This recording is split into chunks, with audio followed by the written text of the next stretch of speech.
बड़े अद्भुत लीला है साईनाथ महाराज। सुनेंगे तो आपके आंख में आंसू आएंगे। चमत्कार होगा आपके जीवन में, आध्यात्मिक उन्नति होगी और संकटों की होली होगी। संकट तो ठहर ही नहीं सकते, क्योंकि आप सर्व संग परित्यागी एक सच्चे आदर्श संत की जीवनी सुन रहे हैं। 33वें अध्याय की सार कथा चल रही है, पोथी वाचन हो गया है और अद्भुत सार कथा ईश्वर की प्राप्ति है।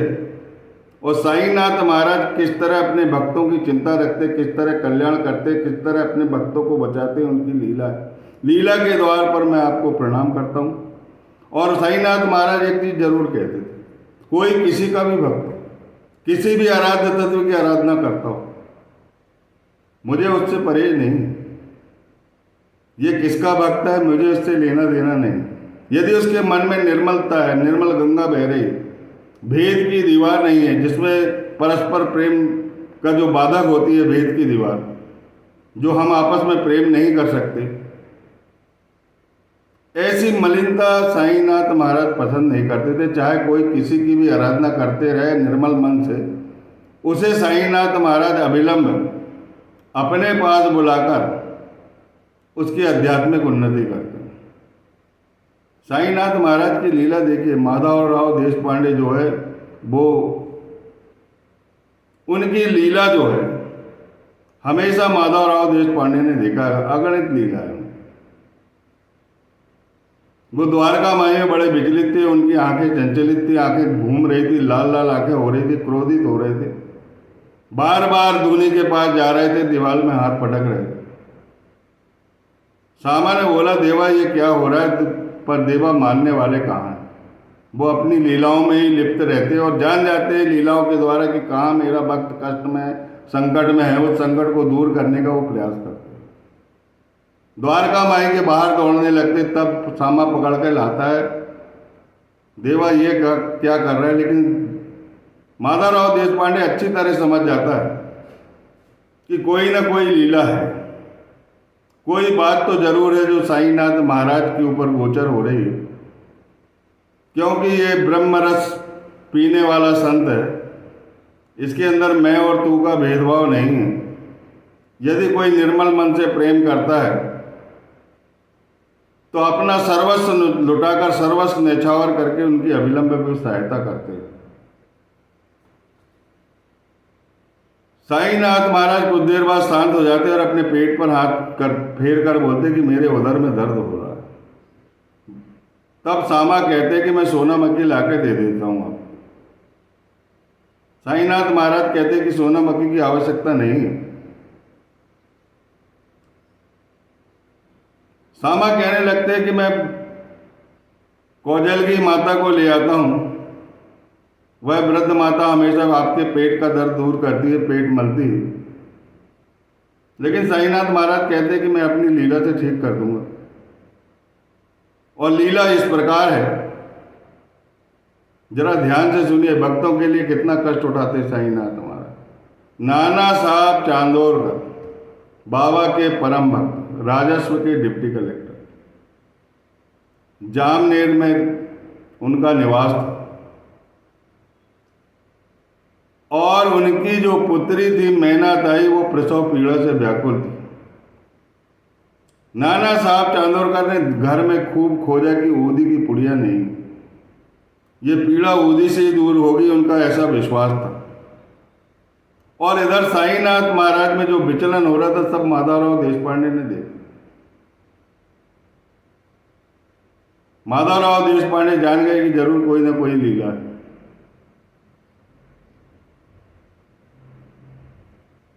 जो नाना साहब चांदोरकर के लिए, उनके घर में जो संकट था, उसके निवारण के लिए, उस प्रसव पीड़ा की मुक्ति के लिए साईनाथ महाराज ने एक युक्ति सोची। खानदेश से एक बापू गिर बुआ साईं भक्त, बाबा का जो परम भक्त था, वो आया हुआ था। साईनाथ महाराज ने उनसे बुलाया, बोले जब अपने घर लौटोगे जलगांव जाओगे और जलगांव से जामनेर चले जाना, और नाना साहब चांदोरकर के यहाँ एक ये आरती की पुस्तक और ये ऊदी की पुड़िया दे देना। साईनाथ महाराज ने जो माधव आडकर द्वारा रचित प्रसिद्ध आरती की प्रतिलिपि कराई माधवराव देशपांडे थे, और उस बापूगीर बुआ को उन्होंने दे दी।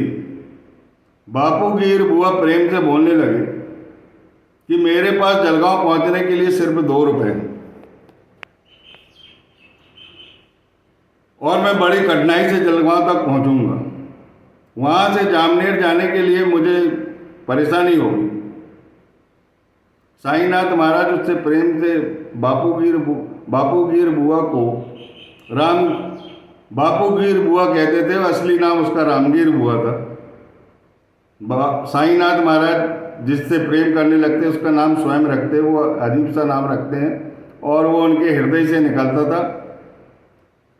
उसको रामगीर बुआ को बड़े प्रेम से बापूगीर बुआ कहकर उन्होंने बुलाए, आरती की प्रतिलिपि दिए और ऊदी दी और कहा कि तुम्हें कोई कठिनाई नहीं होगी। और वो भी बड़ा सच्चा भक्त था।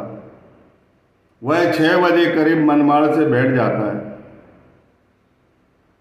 और 2:45 पर जलगांव पहुंचता है। उसे चिंता हो जाती है जामनेर जाने की। उधर से एक आवाज आती है कि कोई बापूगीर बुआ है क्या। ऐसा हाका उसकी कानों में सुनाई देता है। तब वो आगे बढ़कर बोलता है कि मैं हूं, मैं ही शिरडी से आया हूं, मेरा नाम ही बापूगीर बुआ है और मुझे जामनेर जाना है। तब वह कहने लगा, सूट बूट पहने हुआ था, बूट थे, पोशाक थी, पगड़ी थी, दाढ़ी थी, ये सारी पोशाक उन्होंने पहने हुए थे।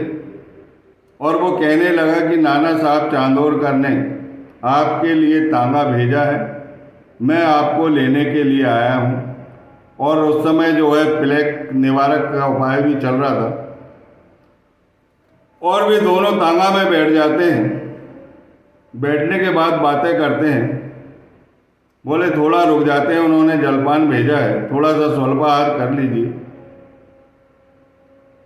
परंतु बापूगीर बुआ जो है, रामगीर बुआ, वह कहने लगता है कि मुझे भोजन नहीं करना, जलपान नहीं करना। वह तांगे वाला जो तांगा चलाने वाला था, उसकी उन्होंने पोशाक देख ली थी, उसकी दाढ़ी थी, पगड़ी थी और उनका चेहरा देख रहे थे वो। तो उन्हें ऐसा लग रहा था कि ये मुसलमान है और ये उनके मन में ये बातें आ रही थी बापूगीर बुआ की। इस बात को उन्होंने जान लिया और बोल दिया, मैं गढ़वाल हूँ, छत्री वंशी हूँ, छत्री वंश हिंदू हूँ, भोजन कर लीजिए। ये भेद और विभेद की दृष्टि जो है अपने मन से निकाल दीजिए। वह बड़ा आश्चर्यचकित होता है कि ये कोई जानकार आदमी लगता है और ये समझ गया कि मैं इसे मुसलमान समझ रहा हूँ।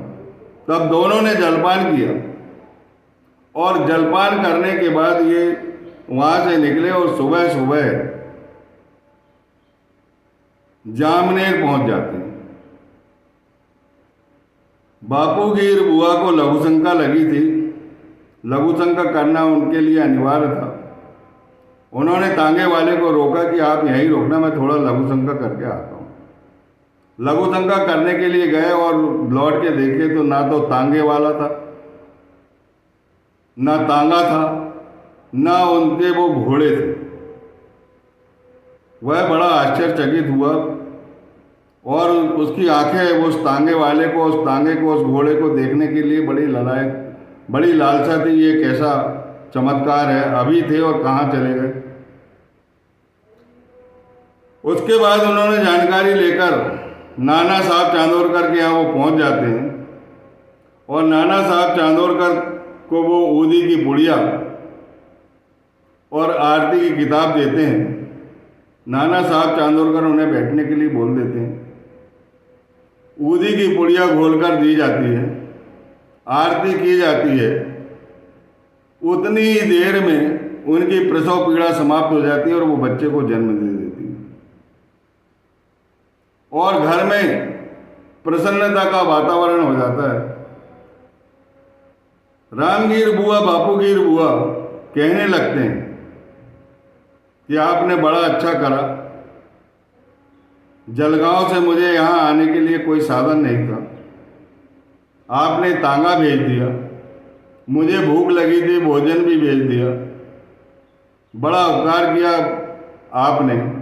यह जानकर उनका हृदय द्रवित हो गया। वो समझ गए साईनाथ महाराज की लीला देखो, ना तो मैंने तांगा पहुंचाया, ना ही किसी आदमी को पहुंचाया लेने के लिए, ना ही मैंने खाने के लिए पहुंचाया, ना ही मुझे इनके आने की सूचना थी। उनका अंतःकरण द्रवित हो जाता है, रोम रोम में साईं की भक्ति समा जाती है और बड़ी अद्भुत लीला साईं की। हृदय उनका बड़ा अश्रुपात होता है उनके घर में। ये जब सूचना मिलती है, इस दृष्टांत का पता लगता है तो बड़ा आश्चर्य होता है कि साईनाथ महाराज कितने सर्वव्यापक हैं। और नाना साहब चांदोरकर जो साईं के भक्त हुए थे, वो दासगणु महाराज के कारण भक्त हुए थे। दासगणु महाराज का कीर्तन और नाना साहब का प्रवचन, मौखिक वार्तालाप ने पूरे महाराष्ट्र प्रांत साईनाथ की करुणा को सिंचित किया। वह सिंचन खाली नहीं गया, बाबा उनके दुख को नहीं झेल सके और उन्होंने अपनी लीला और अपनी सर्वव्यापकता का अनुभव उन्हें करा दिया। उनकी आध्यात्मिक उन्नति हुई और उनने और बीबी देव ने, जो न्यायाधीश थे, एक न्यायाधीश और एक राजस्व का डिप्टी कलेक्टर, दोनों ने रामगीर बुआ से बड़ी पूछताछ की और पूछताछ करने के बाद साईं लीला पत्रिका भाग 13 पृष्ठ 11, 12, 13 में ये छपा हुआ है, ये अनुभव छपा हुआ है। अब आप विचार कर लीजिए कि एक न्यायाधीश और एक डिप्टी कलेक्टर, जिन्होंने इस चमत्कार को अपने प्रत्यक्षता में पूरी पूछताछ के साथ, पूरी सूझबूझ के साथ इस भक्त और भगवान की लीला का जो प्रतिपादन है, वो पूरी प्रमाणिकता के साथ साई लीला पत्रिका में छपा हुआ है। इसके बाद उनके जो परम भक्त थे वीवी नरसिंह स्वामी, उन्होंने भी मैनाताई से पूछताछ की, नाना साहब के लड़के बापू साहब चांदोरकर से पूछताछ की और बापूगीर बुआ से भी स्वयं पूछताछ की।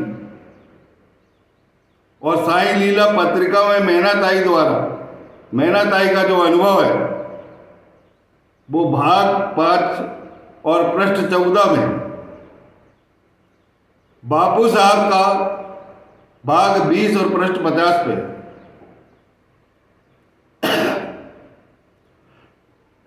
और रामगीर बुआ से जो पूछताछ की थी उन्होंने, नरसिम्हा स्वामी जो साईनाथ महाराज के परम भक्त थे, बहुत चाहते थे साईनाथ महाराज को, उनका जीवन उनकी भक्ति में चला गया, साईं भक्ति में, उन्होंने सब कुछ पा लिया। बापूगीर बुआ से भी जो पूछताछ की है, वो साईं लीला पत्रिका के भाग 27 और पृष्ठ 83 पर, और उन्होंने भी इन अनुभव को अपनी किताब में लिखा। इतनी सारी लीला होने के बाद भी ये आजकल के जो बाजारू लोग हैं, वो साईनाथ महाराज को बोलते हैं कि ये भगवान कैसे होते। जिसको अपनी अंतरात्मा में भगवान के दर्शन नहीं होते, तो वो दूसरे में भगवान कैसे देख सकता है।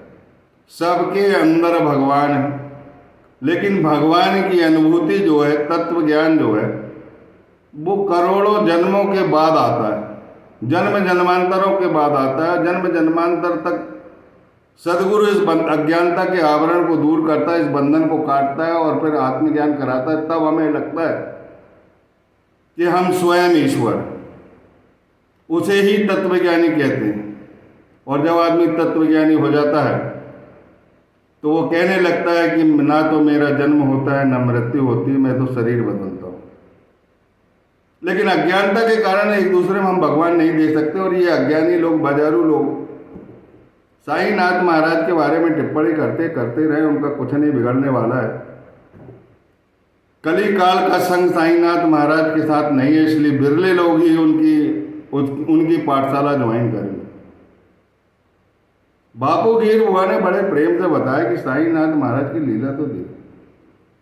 बीबी देव, नाना साहब चांदोरकर बापू गिर बुआ से जानकारी लेते तो बड़े प्रेम से बुलाते, बड़े प्रेम से बताते, उनकी आंखों से आंसू बहते रहते। साईनाथ महाराज ने मुझे बुलाया, ऊदी की पुड़िया दी, आरती दी और मुझसे कहा कि जलगांव तो तुम जा ही रहे हो, वहाँ से जामनेर चले जाना।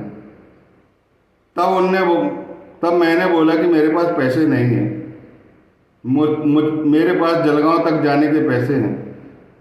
बोले सब कुछ अल्लाह देगा।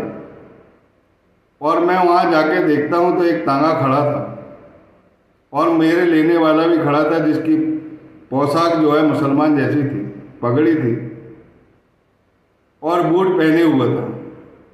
उसने मुझे रास्ते में कहा जलपान कर लो, मैंने मना कर दिया क्योंकि मैं उसे मुसलमान समझ रहा था। तब उसने कहा कि मैं गढ़वाल हूँ, छत्री हिंदू हूँ। तब मैंने उसे जलपान लेना स्वीकार किया और जैसे ही हम जामनेर जाते हैं और मैं लघु शंका को जाता हूँ तो वो तागा अंतर ध्यान हो जाता है। और जब इस दृष्टांत को नाना साहब चांदोरकर को अवगत होते हैं वो इस दृष्टांत से, तो उनके प्रेम का वर्णन मैं नहीं कर सकता। मैंने उन्हें सारी बात बताई जो इस कथा में उसका प्रतिपादन हुआ। जो इस कथा को सुनेगा, देख लो आप लीला कैसी होती है आध्यात्मिक पाठशाला। केवल 2 पैसे की दक्षिणा चाहिए वहाँ पर, श्रद्धा और सबूरी की, निष्ठा और धैर्य की, प्रेम और विश्वास की, दीर्घ काल तक करते रहो, आपको कोई संकट नहीं आएगा। जिस घर में सच्चे आत्मज्ञानी सदगुरु, वहाँ कभी अकाल मृत्यु नहीं होती, बल्कि जीवन में उत्तरोत्तर प्रगति होती और सारे संकट के बादल छटते जाते। आध्यात्मिक उन्नति के बाद प्रभु के दर्शन होते, क्योंकि सदगुरु की सत्ता जो है और प्रभु की सत्ता एक ही। सदगुरु से ही प्रभु की प्राप्ति होती है और सदगुरु स्वयं ही जब आध्यात्मिक उन्नति हो जाती है तो स्वयं ही प्रभु का स्वरूप उन्हें दिखा देते, अपना विराट स्वरूप दिखा देते। ऐसी आध्यात्मिक शालाओं को ज्वाइन करें। गंगा तट पर देखो जाकर लोग भस्मी लगाकर बैठे हुए हैं, रुद्राक्ष की माला पहने हुए हैं और जग कल्याण के लिए नमः शिवाय का जाप कर रहे हैं। लेकिन लोग भगदड़ लीला मना रहे थे, जहाँ कुछ नहीं मिलना है, जहाँ संपत्ति का शोषण होना है, जहाँ तुम्हारी संपत्ति के शोषण करने के लिए रोज नए नए उपाय बताए जाते हैं, वहाँ अनिष्टकारी घटना घटती है। वहाँ कलिकाल का संग रहता है, भीड़ रहती है, मालाएं रहती है। और जिस तरह जो एक अच्छा समझदार ईमानदार पत्रकार मीडिया को बोलता है कि ये गोदी मीडिया है, जो शासन का बखान करते हैं, उनके क्रियाकलाप का बखान करते, सच्चाई का बखान नहीं करते, इसी तरह के ये गोदी कथावाचक हैं जो हमारे साईनाथ महाराज को ऐसा कहते हैं। लेकिन जो लीला समझेगा, जो एक सच्चे आत्मज्ञानी संत को पहचानेगा, जो सर्वसंग परित्याग को समझता है, उसके साथ चमत्कारी घटनाएं घटती हैं। बोलिए सच्चिदानंद सद्गुरु साईनाथ महाराज की जय।